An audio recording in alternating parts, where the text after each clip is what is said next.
Noor news वार्तामध्ये आपल्या सर्वांचं स्वागत आहे। परिवहन मंत्री व संबंधित प्रशासकीय अधिकारी तसेच कार डीलर असोसिएशनची होणार बैठक। परिवहन खात्याशी संबंधित कामातील अडथळे होतील दूर। कोल्हापूर जिल्हा कार डीलर्स असोसिएशनचा पाठपुरावा। कोल्हापूरचे आमदार चंद्रदीप नरके यांचे विशेष प्रयत्न। जुनी गाडी खरेदी विक्री करताना परिवहन विभागाची OTPची सिस्टीम त्रासाची असली तरी सुरक्षिततेच्या दृष्टीने ठीक होती।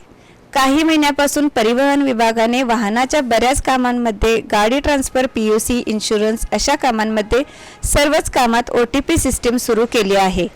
तसेच ह्या OTPचा कालावधी खूपच कमी आहे, त्यामुळे बऱ्याच वेळा सामान्य लोकांची अनेक कामे राहतात। याचा परिणाम मागील 4 महिन्यापासून काम ठप्प आहे। सामान्य लोकांना आपली जुनी गाडी खरेदी किंवा विक्री किंवा खरेदी करायची असल्यास या सर्व सिस्टीममधून जाणे त्रासाचे होत आहे। तरी याचा विभागाने विचार करून सोयीस्कर मार्ग काढावा, जेणेकरून सामान्य नागरिकांना व्यवहार लवकरात लवकर करता येतील। यासाठी कोल्हापूर युज्ड कार असोसिएशनच्या वतीने पाठपुरावा सुरू होता। कोल्हापूरचे आमदार चंद्रदीप नरके यांच्या सहकार्याने मुंबई येथे मंत्रालयात परिवहन मंत्री प्रताप सरनाईक यांच्याशी असोसिएशनची बैठक घेण्यात आली।